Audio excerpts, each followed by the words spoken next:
Hi guys, welcome to Quarantine Kitchen with Romy Gill. In this series, we are going to show you how to raid your cupboard and make delicious recipes without panic buying in your house with your family, eating and sharing recipes together.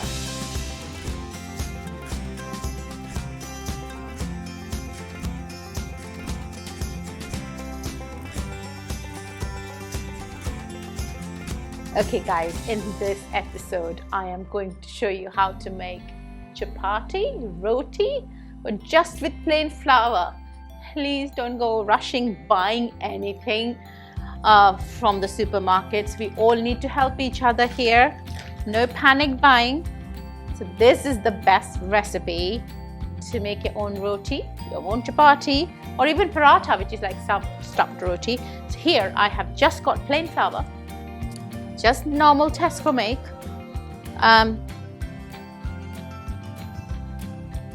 That's done. Keep that aside.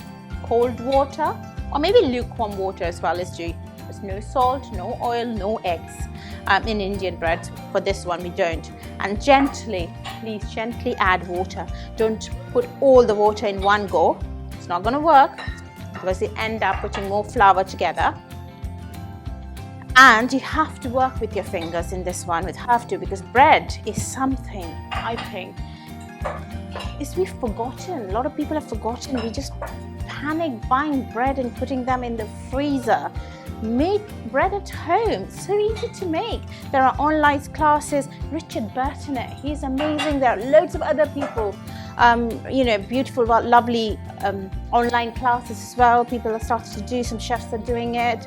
John Waite is doing it, Loads of people are giving advice what to do, how to, going back to your roots. It's so important to go back to your roots, because that's how our grandma, parents, they used to make all these things for us. It's so important. So here, look, this is how the consistency should be.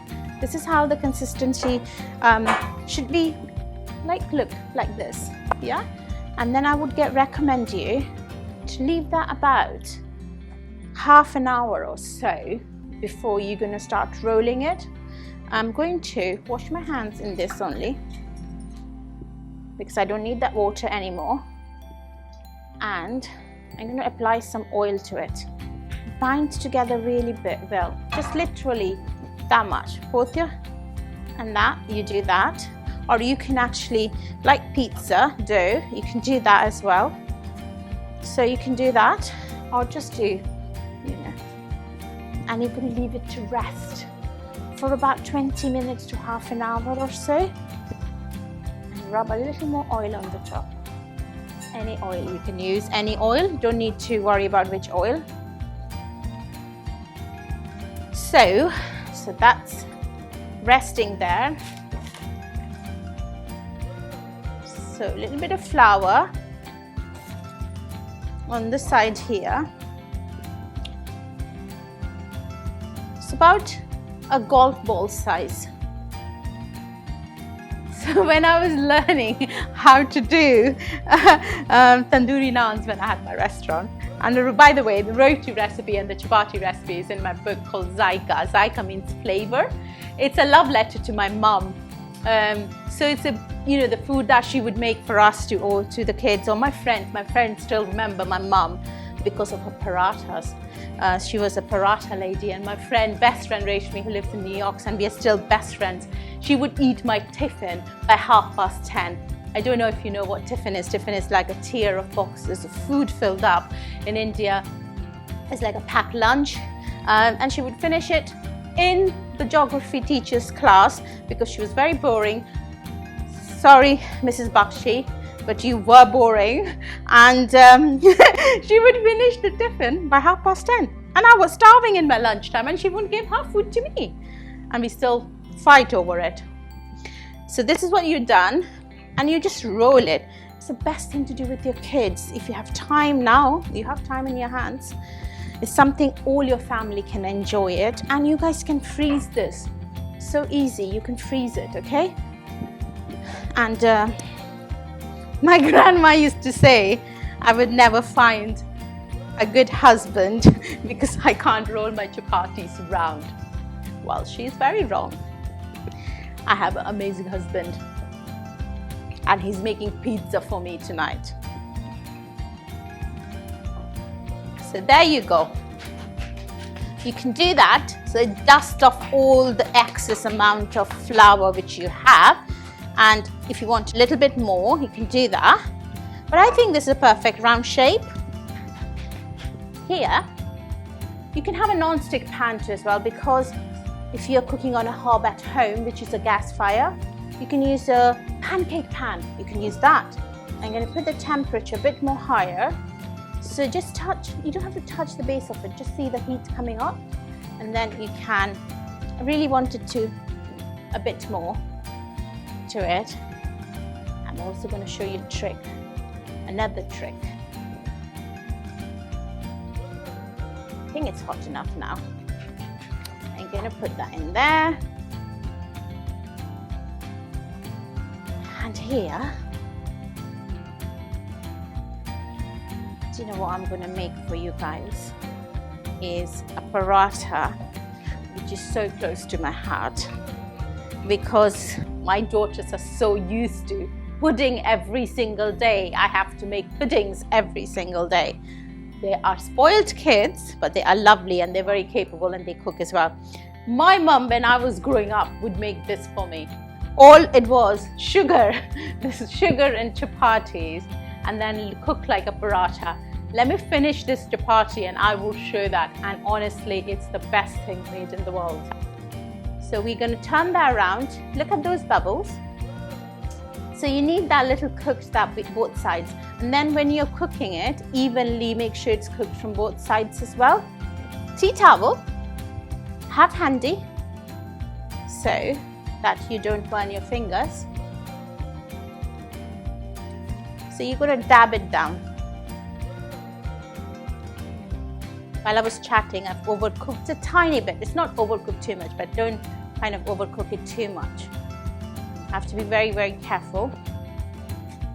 So make sure it's cooked evenly on both sides. The corners are not uncooked.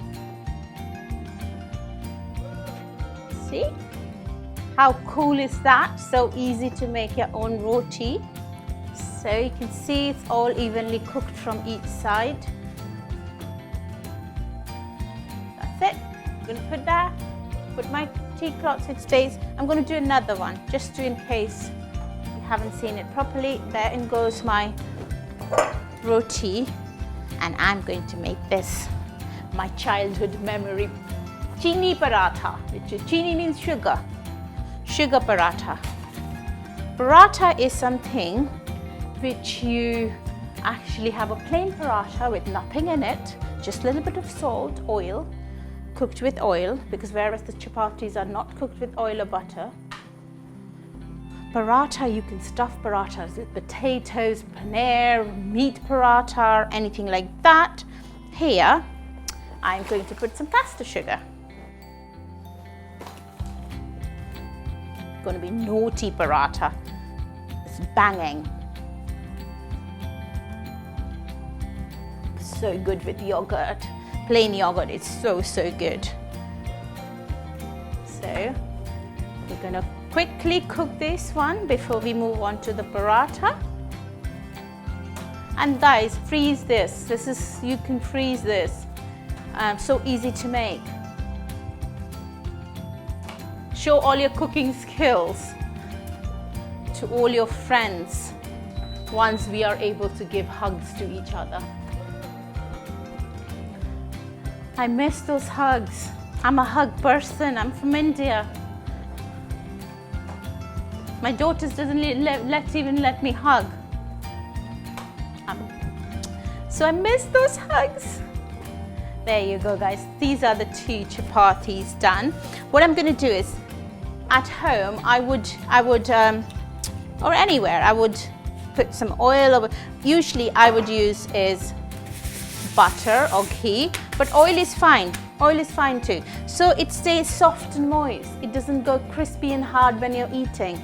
Okay, there you go. And now is my naughty paratha coming your way. Can't believe it, I'm doing this. This is in memory of my mum. I mean, I was not an easy teenager. I should never say that to my daughters. I was always grumpy, which my daughters are at the moment. But you know what? Food saved me in many ways. Food was something, when I came to this country, it, you know, my mood affected, and I missed the family, my family, and missed the friends I grew up eating the food with, you know. So I had to make friends from scratch. You know, I had to make an effort because nobody was going to come and be my friend, so because no one knew me. And I just wonder sometimes that how much I have achieved. A girl coming from a Burnpur, from a small town in Burnpur, and to be awarded by the Queen for the hospitality industry, something so surreal, and then be the talent on BBC's Ready Steady Cook. And how amazing is that, isn't it? I still pinch myself, and then be an author of my book Zyka. So I just sometimes think, and you know, when everybody has dark days and you know, wonderful days. So if we are feeling a bit low, I think bread making is something really comforting. I recently saw Nigella Lawson's tweet about that, how bread is, in times like this, is making her, you know, like her comfort food. It's something she's going back and she made a sourdough or something like that, and it's so easy to make as well, guys. Go log on, recipes are everywhere nowadays, you know. All the chefs are giving free recipes around. So this is a square one. Okay, this is how my mum would make. So I'm giving a bit of my childhood to you guys. So in it goes, exactly the same way we're going to cook our chapatis, which we did. Okay, I'm going to turn that over. Some people do it very differently. Some people do the parathas very, very differently. But I like to do it this way because I can then spread a little bit of oil. Guys, use ghee, butter, anything you like. I mean, you know, everybody has their different kind of taste to it. So nothing is right and nothing's wrong. It's all your way. It's not always my way. So it's up to you guys. So now I'm going to turn that and put some oil in this one. Yummy. I've learned one thing from one of the chefs. He calls everything banging. So this is going to be banging and cheap and just beautiful.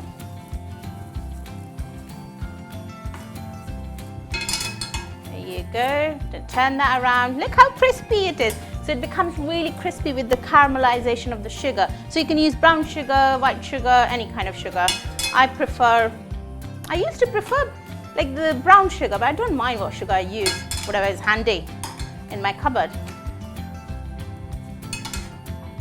And you don't have to make a square shape. You can make any shape you would like to.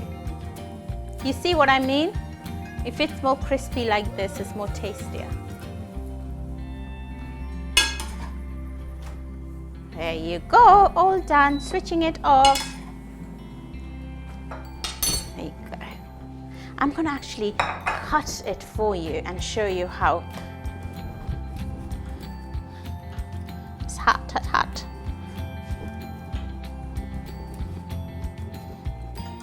A little bit of yogurt. It's so delicious. Look at that. Look at how crispy that is from both sides. Even the feeling, you know, the texture. I can't wait to taste it. And I honestly say, get your kids together and make chapatis and rotis or parathas, sweet paratha like this with your kids at home. So welcoming. You know, it's something. I think you will cherish this moment in the dark times we are going through, because memory, we are as a nation, everywhere in the world have accustomed to sitting in front of the television and eating different dinners, that if in time like this, actually it's going to bring the family together and cherish all these memories to years to come. My daughters will speak to their children about this. Even if I not live in this world, they will talk about what happened years and years ago in 2020. So I'm going to taste this now. So good, really good. Dip in yogurt, so good, even coconut yogurt. I know my mom will be very proud of this, that I showed you guys how to make a chini paratha. Thank you everyone for watching Romy's Quarantine Kitchen. If you watched it, please give a thumbs up or a comment below. And if you haven't subscribed the channel, do go and subscribe it if you're not already subscribed it.